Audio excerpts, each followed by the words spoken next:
Bonjour, je suis Manuel Davy et je vous souhaite la bienvenue dans les Carnets de l'IA, le podcast indépendant numéro 1 sur l'IA qui explore comment intégrer l'intelligence artificielle en entreprise.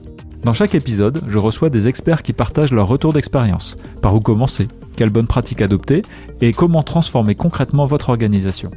Les Carnets de l'IA est un podcast de la Cité de l'IA. Un grand merci à la Fondation MMA des entrepreneurs du futur qui soutient votre podcast. Eh bien, bonjour à tous. J'ai le plaisir d'être aujourd'hui avec Philippe Suciu, qui est directeur de recherche au CEA. Bonjour Philippe. Bonjour Manuel. Est-ce que tu pourrais te présenter pour nos auditeurs et puis nous parler de ton activité de chercheur? Je suis donc directeur de recherche au CEA. Je travaille à Neurospin sur le site du CEA Saclay. Je dirige en fait l'équipe de recherche Mind qui est conjointe entre l'INRIA et le CEA donc à Saclay. Et donc mon activité de recherche est dédiée en fait à la compréhension du cerveau et à l'utilisation notamment de méthodes d'intelligence artificielle pour ça. Ah, c'est fascinant la compréhension du cerveau, surtout quand on s'intéresse à l'intelligence artificielle. On est toujours tenté de faire le parallèle entre l'intelligence humaine et l'intelligence artificielle. Alors là, il y a un double angle dans ton travail, j'imagine. Est-ce que tu peux nous en dire plus? Oui, c'est exactement ça, puisqu'en fait, l'intelligence artificielle et l'intelligence humaine se nourrissent mutuellement, puisque finalement, quand on regarde l'intelligence artificielle, en fait, les modèles qui ont eu du succès, que ce soit des modèles convolutifs ou etc., ou maintenant des grands modèles de langue, en fait, sont inspirés de l'intelligence humaine. Si l'organisation du cortex visuel en couche, par exemple, pour les réseaux convolutifs, le système rétinotopique de la vision, ou ensuite la façon dont on apprend à lire, par exemple, on découpe une phrase en mots, qu'on re-sous-découpe ensuite en syllabes, en phonèmes, etc. Donc, on voit bien cet aspect tokenisation déjà dans l'intelligence humaine qui est encodé dans le cerveau et dont s'est inspirée l'intelligence artificielle. À l'inverse, il y a évidemment les neurosciences qui vont aussi utiliser des outils d'intelligence artificielle pour l'analyse de données, typiquement. Est-ce que tu pourrais nous parler de ce cas d'usage finalement, puisque dans l'analyse du cerveau, j'imagine, vous collectez des quantités astronomiques de données, notamment avec des IRM fonctionnels, et après, c'est là que l'intelligence artificielle rentre en fonction, c'est ça? Effectivement, dans le cadre d'études, que ce soit sur le cerveau sain ou des études cliniques sur des cerveaux pathologiques, on va être amené à collecter des données d'imagerie, donc soit effectivement de l'imagerie par résonance magnétique, anatomique, fonctionnelle, éventuellement structurelle, donc différentes modalités. On peut aussi collecter ce qu'on appelle des enregistrements électrophysiologiques, donc là on sera plus sur de l'électro et de la magnétoencéphalographie.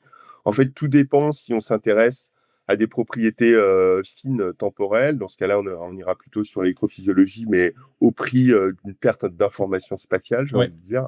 Et si, en revanche, on veut plutôt avoir quand même une très bonne localisation spatiale, là, dans ce cas-là, on va plutôt aller sur des modalités d'IRM. Et donc, on va collecter effectivement des grandes masses de données.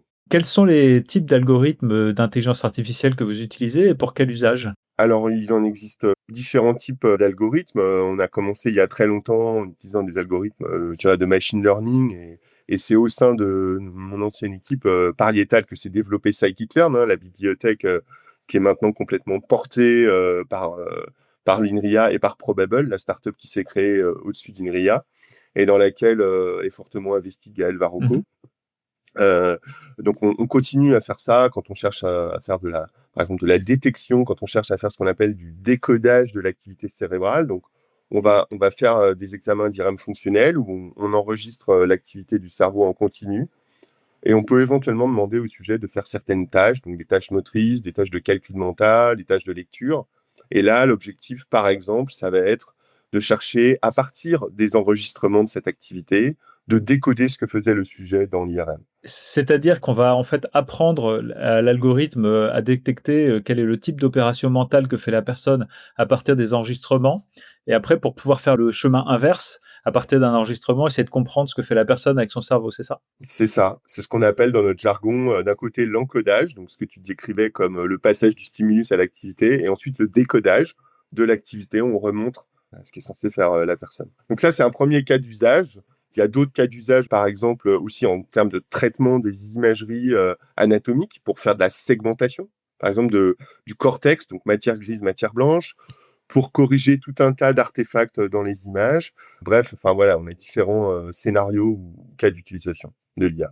Et les applications pratiques finalement pour le citoyen que nous sommes tous ou la citoyenne, de ces travaux de recherche, comment ça se concrétise dans la vie quotidienne? Bah, là, on a un très joli, cas d'usage dans le projet de recherche à risque que je porte, le projet BrainSync, qui allie à la fois les forces vives du CEA, mais aussi d'autres institutions, l'INRIA et pas mal de centres, cliniques, que ce soit au niveau de la PHP ou de la région Rhône-Alpes avec, le CHU Grenoble-Alpes et celui de Saint-Étienne.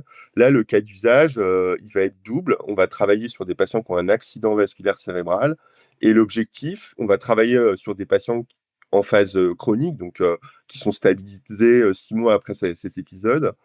Et l'objectif, ça va être d'essayer de mettre en place un protocole de réhabilitation fonctionnelle du membre supérieur, donc en réhabilitation motrice. Dans ce cas-là, donc on va utiliser ce que je disais précédemment, des algorithmes de décodage. Donc, dans le contexte de l'IRM fonctionnel, ce qui va nous intéresser, c'est par exemple d'essayer de comprendre où se situe dans l'hémisphère cérébral lésé le signal d'intention de mouvement, puisqu'on sait par exemple que le cortex immoteur sera touché et donc ne sera plus, je dirais, ne délivrera plus d'action, de commande au système nerveux. Et donc on va chercher en fait dans les régions périphériques du cerveau si on peut décrypter en quelque sorte un signal qu'on va pouvoir exploiter pour ensuite commander une interface cerveau-machine. D'accord. Donc c'est ce genre de choses qu'on va chercher à faire. Est-ce que tu considères que l'arrivée de l'intelligence artificielle a changé la donne? Ou est-ce que c'est finalement, plus incrémental? Comment ça a été vécu de l'intérieur par les chercheurs? Ça a changé la donne, d'une part pour vraiment automatiser certaines tâches. Si je reprends cet exemple de la segmentation d'images, des algorithmes classiques vont souvent échouer à segmenter des lésions. En entraînant des intelligences artificielles, des modèles dédiés à segmenter les lésions, bah, on automatise ce genre de tâches qui permettent vraiment de passer à l'échelle et de traiter des cohortes dans des temps très rapides qui étaient inaccessibles avant. Donc c'est vraiment un game changer. Et aujourd'hui, tous les chercheurs s'en servent ou alors ça reste, seulement une partie, des chercheurs? Alors, je dirais que de plus en plus de chercheurs s'en servent puisqu'il y a de plus en plus d'outils démocratisés, open source. Donc, c'est aussi la démocratisation des outils, la mise à disposition, par exemple, de modèles de fondation, maintenant de grands modèles, dont les usages sont simplifiés. Je dirais que le risque, c'est presque l'inverse, c'est qu'on les utilise à mauvais escient, peut-être. Bah, c'est un peu comme en entreprise finalement, où on se jette sur la technologie sans vraiment se penser la question de ce que ça va apporter. Est-ce que des problématiques qu'on retrouve dans l'usage pratique, je dirais des biais et cetera, c'est un sujet aussi qui est un problème ou qui est pas un problème pour la recherche? Ah oui, oui, totalement. On est aussi confronté à des problématiques de biais, d'hallucination, bon, puisque il y a des écarts entre les données d'entraînement, les données de test ou de validation. Donc, il faut être, il faut être extrêmement précautionneux pour faire les choses comme il faut. Donc oui, oui, c'est vraiment un sujet d'actualité, y compris dans la recherche. Ouais, ouais, c'est là où la méthodologie scientifique doit être, bien rigoureuse, j'imagine. Exactement. Très bien. Mais c'est là aussi où c'est intéressant de se faire des collaborations avec des gens qui sont plus sur le versant théorique. Oui, d'accord. Théorique des algorithmes, j'imagine. Voilà, c'est ça. Bah, très bien, ça nous amène à notre première question.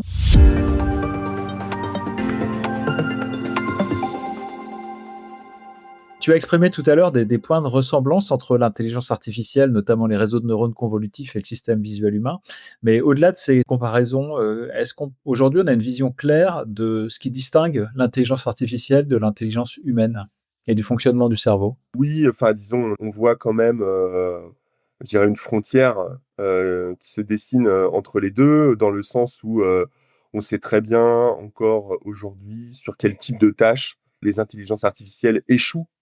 On peut prendre plusieurs exemples. On montre par exemple à un enfant des points lumineux qui s'allument dans un certain ordre. Au bout de 3 points, l'enfant sait prédire le quatrième. Bon, bah, les IA ont beaucoup de mal à faire ça. Donc, tout ce qui concerne je dirais les structures emboîtées, les séquences, là, les IA ont beaucoup de mal à faire ça. C'est un exemple qui est assez classique parce que c'est là où on voit que le cerveau humain est un cerveau bayésien, c'est-à-dire qu'il intègre, c'est un observateur bayésien, il intègre l'environnement et il est capable de faire des prédictions de façon très rapide. Donc il y a des vraies différences qui sont, sur la partie compétence du cerveau versus l'intelligence artificielle et j'imagine aussi des différences physiologiques, c'est pas fait exactement de la même manière. Oui, c'est sûr, même s'il y a des analogies, hein, effectivement, il y a des neurones dans je dirais dans les 2 types, d'intelligence. Les connexions synaptiques dans le cerveau, hein, qui en fait, jouent le rôle un peu de fonction d'activation aussi, dans les réseaux de neurones. Puis, au-delà de ça, en fait, des différences majeures, c'est que, bah, l'intelligence humaine, elle a aussi une conscience que n'a pas, l'intelligence artificielle. Donc, il y a une capacité à conscientiser des événements, les organiser, dans le temps, dans l'espace et cetera, pour finalement être capable de réaliser des tâches complexes, par exemple de la planification, ce qui est encore des choses qui sont très difficiles à faire avec, des IA, quoi. Est-ce que d'ailleurs sur cette question de la conscience, la science, est capable de nous dire ce que c'est que la conscience et puis, de projeter ça sur, la machine? Alors, en fait, oui, il y a des travaux en neurosciences et notamment, chez Stanislas Dehaene, hein, qui est professeur au Collège de France et qui travaille, avec nous, à Neurospin, qui a développé des modèles, d'accès à la conscience, qui sont étayés par, des données, à la fois donc effectivement électrophysiologiques, mais aussi, d'imagerie, fonctionnelle, pour expliquer, comment on passe d'une perception inconsciente à une perception consciente. Et il y a des expériences un peu typiques, de neurosciences où on peut présenter un stimulus, de façon subliminale, périliminale ou, supraliminale, où on peut comme ça contraster des situations pour voir comment se fait l'accès à la conscience, quoi. D'accord, donc ça permet aujourd'hui d'être affirmatif en disant que l'intelligence artificielle n'a pas d'accès à la conscience? Pour l'instant, en tout cas dans les modèles proposés, c'est pas des modèles de langue, qui sont capables de faire ça et qui soient unimodales ou multimodaux. Enfin donc, ça viendra peut-être, hein, je veux dire, il y a des projets évidemment pour aller plus loin, mais, heu, aujourd'hui, c'est quand même une différence fondamentale. Très bien, bah, ça nous amène à notre deuxième question.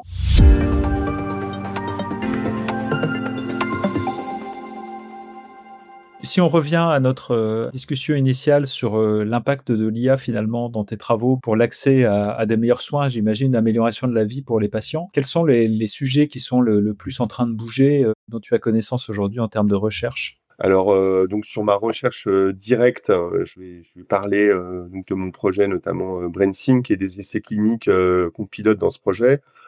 Et puis après, je dirais un mot peut-être sur au-delà de mon projet, sur ce qui se passe, par exemple, en radiologie. Donc si on revient à mon projet, donc on a 2 essais cliniques, Motif Stroke, qui est piloté à Neurospin et puis, BCI for Stroke, à Clinatech.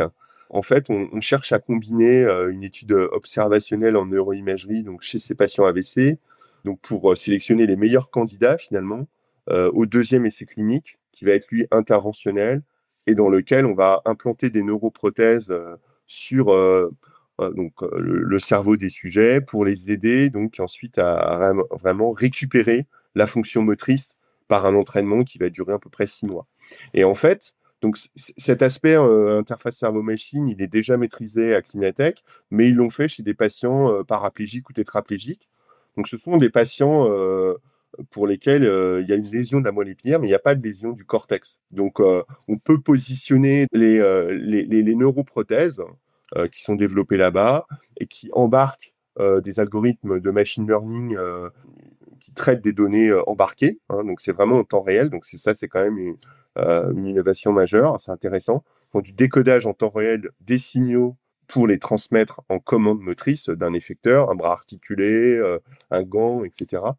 Mais là, dans nos travaux, la difficulté, c'est qu'on va considérer des patients qui ont des lésions au cortex. Donc, si on utilise la même approche, en fait, on risque de pas avoir de signal du tout pertinent. C'est pour ça qu'il y a cette étude en amont chez nous, cette étude, observationnelle, dans laquelle on va faire de la neuroimagerie de précision pour aller choisir les sites d'implantation pour les neuroprothèses, en quelque sorte. Donc ça, c'est quand même un exemple très concret qui, in fine, permettra à des patients de récupérer, leurs bras, leurs mains et cetera. Parce que, in fine, on voudra induire de la neuroplasticité, donc à la fin, on voudrait qu'ils puissent, en fait récupérer leurs membres sans même avoir à travailler avec les interfaces cerveau-machine. C'est ça qui est magique puisque on va régénérer des connexions, synaptiques, qui n'existaient pas préalablement. On va déplacer la fonction dans le cerveau. D'accord, très bien. Et là, l'intelligence artificielle et la collecte de données, ça sert dans les phases de rééducation précisément? Alors ça sert à la fois donc dans la phase de sélection des patients, l'optimisation du site d'implantation pour la partie, imagerie fonctionnelle, IRM fonctionnelle et puis pour la partie, effectivement interventionnelle, donc là on sera sur des données d'électrocorticographie, donc c'est comme de l'EEG mais posé sur le cortex. À l'intérieur du crâne, quoi. Donc voilà, donc on fait une craniotomie, on enlève un morceau de crâne de 4 cm de diamètre, et là, donc on vient poser des électrodes qui écoutent le cerveau.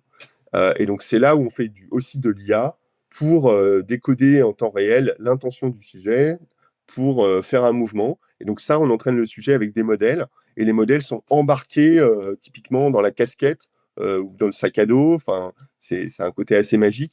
Il y a eu aussi tout un travail sur la miniaturisation, l'électronique de tout ça, pour qu'à la fin, ça soit disponible je dirais, à la maison, en fait, et non pas juste dans un environnement clinique. Et avec cette expertise-là, quel est ton regard un peu sur les puces qui sont développées notamment par Elon Musk pour connecter le cerveau à Internet, etc., pour n'importe qui, entre guillemets? On n'est pas du tout sur le même type d'approche, parce que Neuralink, déjà, c'est des électrodes implantées, donc on traverse le cortex, il y a des risques d'infection, donc c'est vraiment invasif. Les dispositifs que Clinatech développe, c'est semi-invasif. L'approche d'Elon Musk, c'est beaucoup plus dans le transhumanisme. Nous, on est beaucoup plus dans quelque chose de palliatif du soin. Enfin, en tout cas, c'est l'objectif. Donc, d'un point de vue éthique, toutes nos études sont validées par des comités de protection des personnes, la NSM, les autorités de santé. Enfin, on passe par, je dirais, les fourches codines des lois bioéthiques et de la validation éthique, ce qui n'est pas du tout le cas dans les approches d'Elon Musk, qui sont clairement commerciales, quoi. Ça me donne une dernière question d'ailleurs que ta position permettrait d'éclairer. Est-ce que tu considères aujourd'hui que la réglementation qui entoure à la fois la recherche clinique et l'IA, d'une manière générale, sont des freins pour l'activité de recherche, notamment la tienne? Alors, ce ne sont pas des freins, je pense que c'est vraiment nécessaire, parce qu'on peut aller sur des mésusages ou des usages potentiellement déviants, mais en fait, ce qu'il faudrait, c'est quand même que le temps de cyclage des procédures s'accélère, en fait. Ça me semble important qu'il y ait un contrôle éthique, une vérification de la pertinence des travaux de recherche, et aussi parce que ça mobilise de l'argent public, donc c'est quand même important d'avoir un regard extérieur. Mais en revanche, ouais, on aimerait bien que les procédures soient plus légères, en fait, ça c'est sûr, d'un point de vue administratif, etc. Merci d'avoir partagé tous ces retours d'expérience et toutes tes connaissances sur le sujet. C'était un vrai plaisir de pouvoir faire cette interview avec toi, Philippe. Merci à vous. Quant à nous, on se retrouve dans 15 jours pour un nouvel épisode. D'ici là, n'hésitez pas à vous abonner à notre chaîne et à nous retrouver sur notre site internet www.iahdf.org. À bientôt!